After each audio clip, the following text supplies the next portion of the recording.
Do what thou wilt shall be the whole of the law. It is March 30th. The card for today is adjustment or justice. Today's letter is Lamed.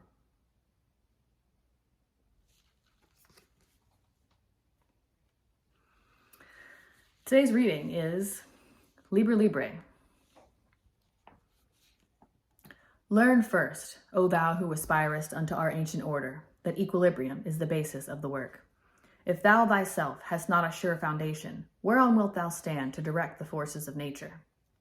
Know then that as man is born into this world amidst the darkness of matter and the strife of contending forces, so must his first endeavor be to seek the light through their reconciliation. Thou then, who hast trials and troubles, rejoice because of them, for in them is strength, and by their means is a pathway opened unto that light. How should it be otherwise, O man, whose life is but a day in eternity, a drop in the ocean of time? How were thy trials not many, couldst thou purge thy soul from the dross of earth? Is it but now that the higher life is beset with dangers and difficulties? Had that not been ever so, with the sages and hierophants of the past? They have been persecuted and reviled. They have been tormented of men. Yet through this also has their glory increased. Rejoice therefore, O initiate, for the greater thy trial, the greater thy triumph. When men shall revile thee and speak against thee falsely, hath not the Master said, Blessed art thou? Yet, O aspirant, let thy victories bring thee not vanity, for with increase of knowledge should come increase of wisdom. He who knoweth little thinketh he knoweth much, but he who knoweth much hath learned his own ignorance. Seest thou a man wise in his own conceit? There is more hope of a fool than of him. Be not hasty to condemn others. How knowest thou that in their place thou couldst have resisted the temptation? And even were it so, why shouldst thou despise one who was weaker than thyself?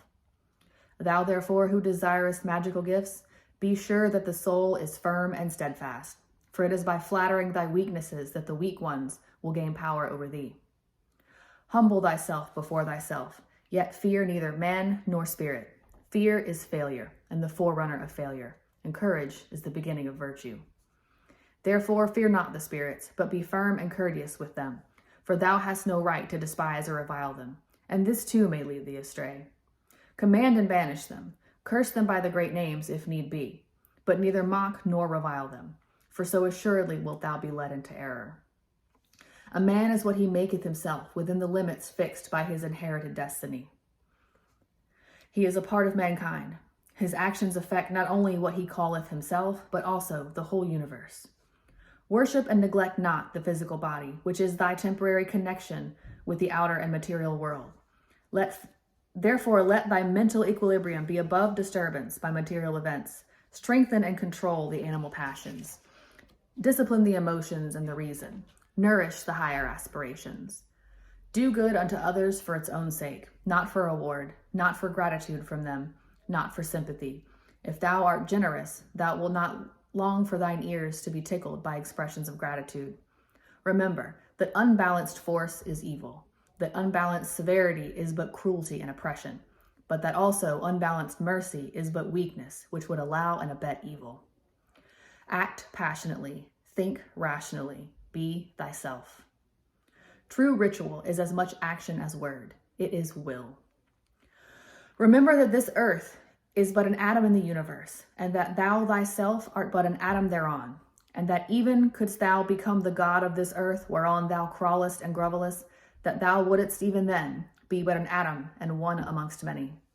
Nevertheless, have the greatest self-respect, and to that end sin not against thyself. The sin which is unpardonable is knowingly and willfully to reject truth, to fear knowledge lest that knowledge pander not to thy prejudices. To obtain magical power, learn to control thought. Admit only those ideas that are in harmony with the end desired, and not every stray and contradictory idea that presents itself. Fixed thought is a means to an end. Therefore, pay attention to the power of silent thought and meditation. The material act is but the outward expression of thy thought, and therefore hath it been said, the thought of foolishness is sin. Thought is the commencement of action, and if a chance thought can produce much effect, what cannot fixed thought do? Therefore, as hath already been said, establish thyself firmly in the equilibrium of forces, in the center of the cross of the elements, that cross from whose center the creative word issued in the birth of the dawning universe. Be thou therefore prompt and active as the sylphs, but avoid frivolity and caprice. Be energetic and strong like the salamanders, but avoid irritability and ferocity. Be flexible and attentive to images like the undines, but avoid idleness and changeability. Be laborious and patient like the gnomes, but avoid grossness and avarice. So shalt thou gradually develop the powers of thy soul and fit thyself to command the spirits of the elements. For wert thou to summon the gnomes to pander to thine avarice, thou wouldst no longer command them, but they would command thee.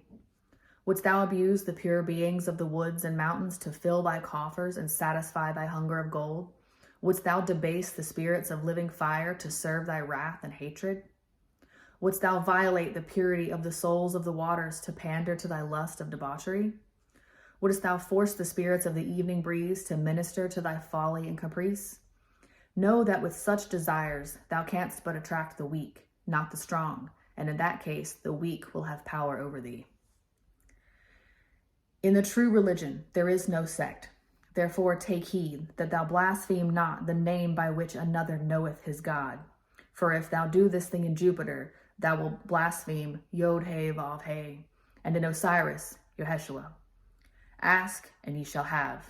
Seek, and ye shall find. Knock, and it shall be opened unto you.